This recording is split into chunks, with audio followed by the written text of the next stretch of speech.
Storytime with Gwendolyn, the story day till Gwendolmas. Gwendolmas being December 25th, which is my birthday. I'm so excited that you're here. I have, it's stuff and words are great.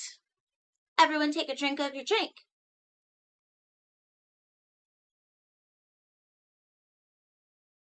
Some very special guests to introduce you to. The first special guest is this narwhal onesie. It's got a horn, but for narwhals, it's a tooth. It's not actually a horn, it's a tooth, and it's got flipper fins. See?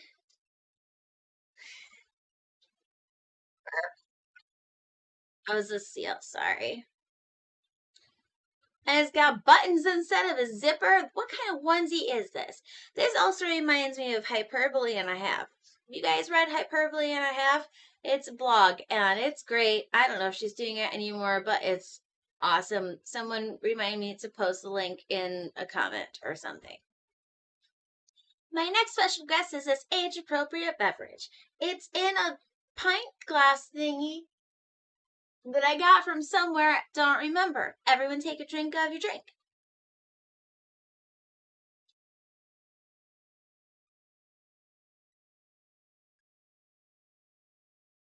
Age-appropriate beverage. My next special guest is Dot. Dot from the Animaniacs, arguably one of the most fantasticest animated cartoons in the entire world, rivaled only slightly by Tiny Toons, Looney Tunes, and the Tex Avery cartoons. Dot. She's cute. Dot can sit right there so she can observe the proceedings. I learned that phrase from Law and Order. Everyone take a drink of your drink.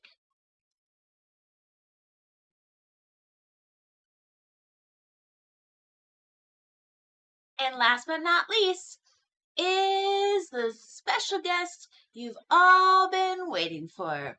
It is a children's book, The Quacken, written by Justin Colon, illustrated by Pablo Pino.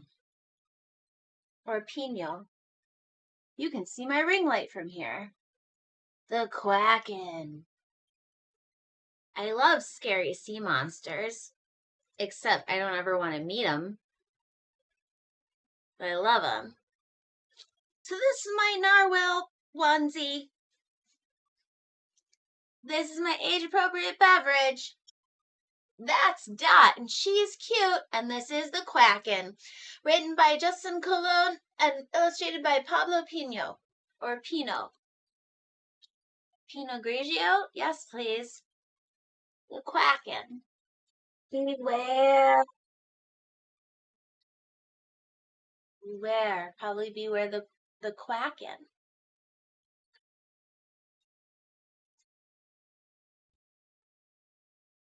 The Quacken. Something strange was happening at Cucamonga Campground.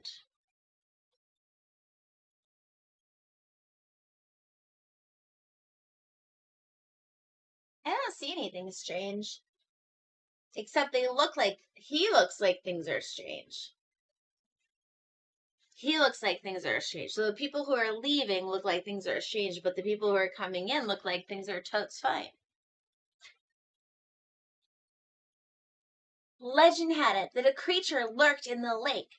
A fearsome, ferocious, frightening creature. I like alliteration, too.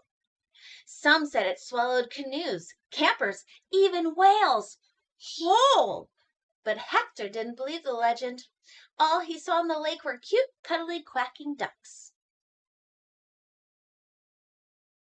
So all kinds of warnings over here.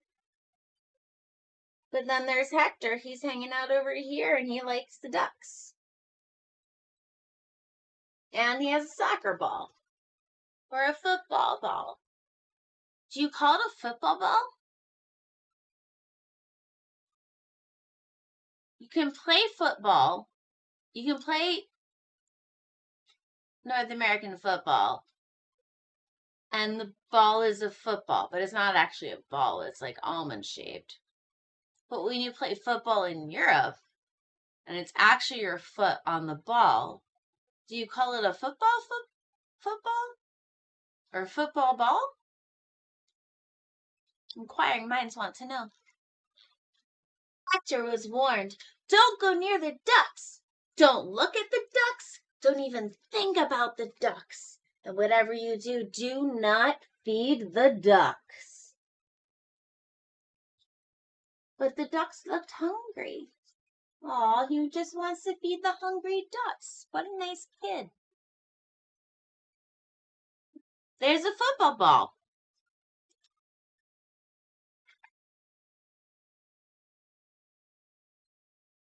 When nobody was looking, Hector broke the most important rule of all.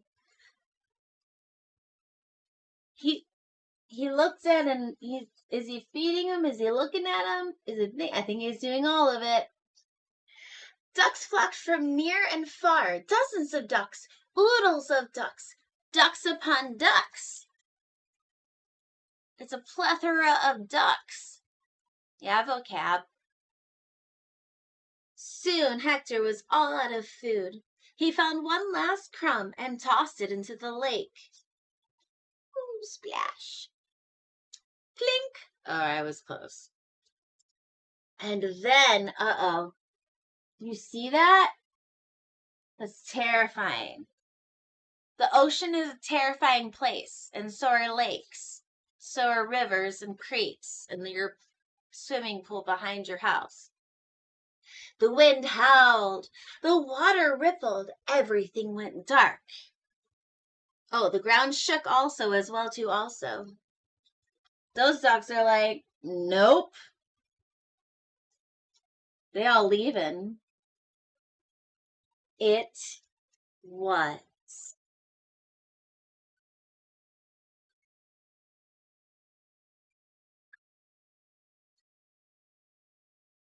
How long can I maintain eye contact with the camera while I try to flip this page over? Oh my god, that's terrifying. Its wings were so wide they blocked the sun. Its feet were so powerful they flattened latrines. It's oddly specific. Its bill was so big it swallowed an entire canoe. Actually, two. And it was still hungry. Dun dun dun. What's it gonna do? It's still hungry. Well, I'm thirsty. Everyone take a drink of your drink.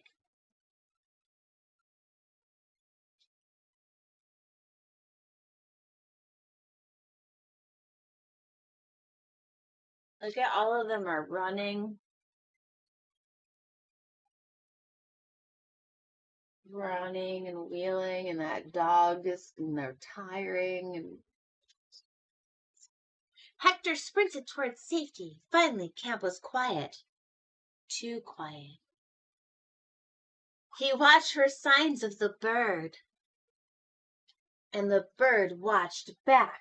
That is creepy. That's okay, so quiet. But the bird watched back. That is creepy. Why is the bird watching him? The bird chose him.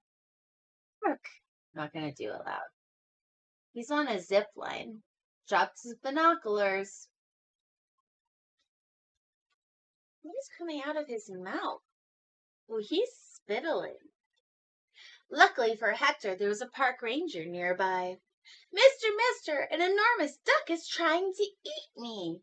Oh no. Hector's gotta find an adult.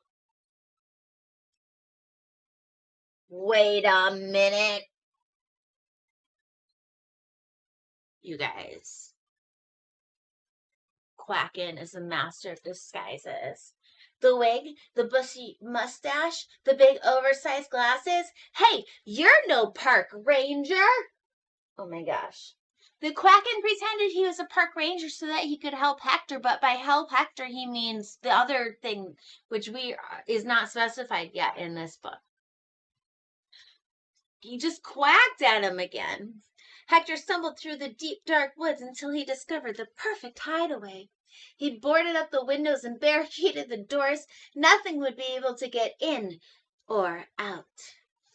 Phew! Safe at last. Oh, sorry. Uh-oh, but the telephone is going. What kind of telephone is that? That's a rotary phone. I explained rotary phones to my nibblings today. It was great. Hello? Silence. Hello? No one responded. Hector shivered. Like that, maybe. Hello? Who's there? Uh-oh. You guys. He gonna get him. Look at that. Sneaky Quacken. Sneaky freaking Quacken. Mm-mm. Everyone take a drink of your drink.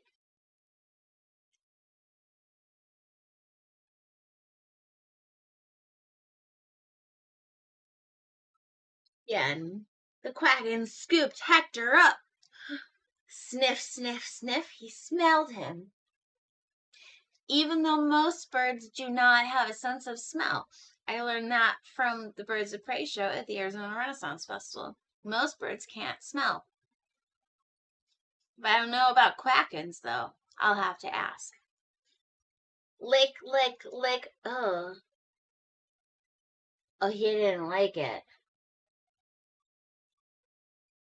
He didn't like it, not at all. No, oh, I'm sorry. I apologize for this next pages.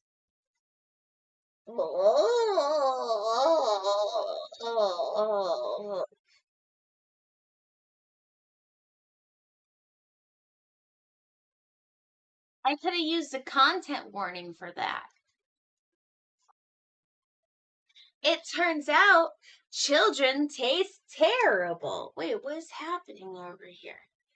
The Quacken barfed. There's a whale and a trailer and a boat with a fishing pole and a car and what's that? Guitar, a globe, and then a stuffed floaty thing, another ball, sleeping bags, camp chair, anchor, tent, canoe or kayak. I can't tell the difference. 2-liter bottle of pop, cooler, grill, backpack, flashlight, baseball bat, bike, someone's boat that they probably go fishing on. And that's a raft. That's probably a sign. That's a basketball ball. That's a Quacken. He was full of all that stuff?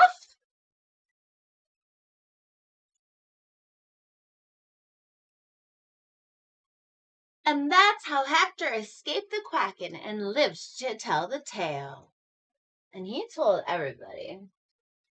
He told his moms and his dads and the people with the cameras, the lady with the microphone. And then this kid over here, he's like, ew, this bat's kind of gross. Oh, there's a boot. They're all reclaiming their belongings, but they don't really want them.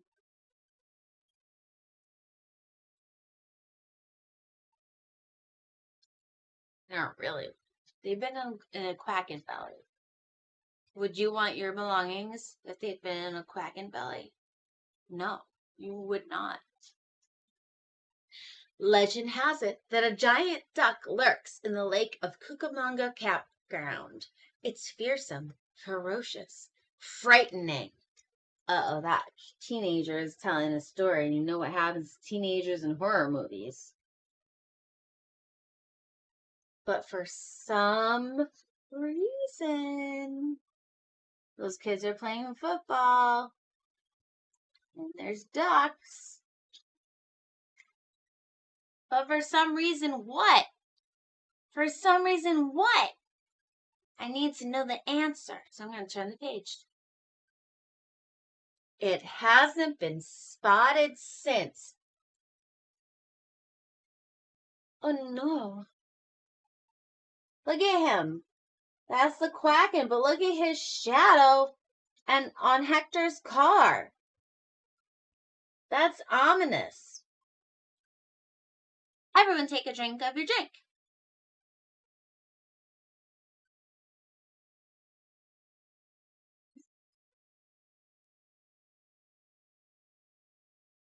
Never be free. Golden end papers. That was terrifying.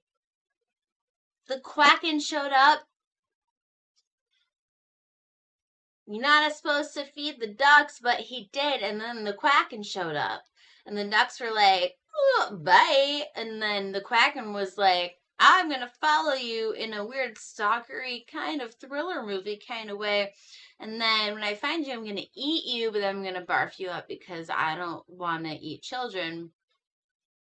Which you think the Quacken at the Quacken's age would already know that he doesn't want to eat children and that they taste terrible.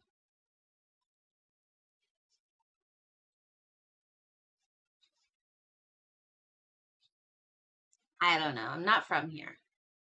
So that was Storytime with Gwendolyn, a story date till Gwendylmas. Storybook The Quacken, written by Justin Colon and illustrated by Pablo Pino, or Pino, don't know. I'm going to have to email them and ask them, and then I'm going to have to change those, but I won't. I got it from my local library. Support your local libraries. Thank you for joining me for Storytime with Gwendolyn, a story a day till Gwendolmas. This has been my narwhal onesie, my age-appropriate beverage. Give it up for Dot. And this children's book, The Quacken, by Justin Colon, illustrated by Pablo Pino. It was amazing and terrifying. I laughed, I cried. It was better than cats. Don't forget to subscribe to my channel here on YouTube. You can also follow me on Facebook, Instagram, and Twitch, twitch.tv/Gwendolyn Show. I also have a TikTok. I don't know how to use it, but you can go look at some videos that I put up. If you are so inclined, you can put $1 or $2 into my virtual tip basket on paypal.me/Gwendolyn Show. I super appreciate that. But the most part is following me and having fun and watching my videos. So thank you so much for being here, and I'll see you soon at the next installment of Storytime with Gwendolyn, the story a day to Gwendolynmas. I can't promise it's not going to be as scary as the Quacken, but I'll try.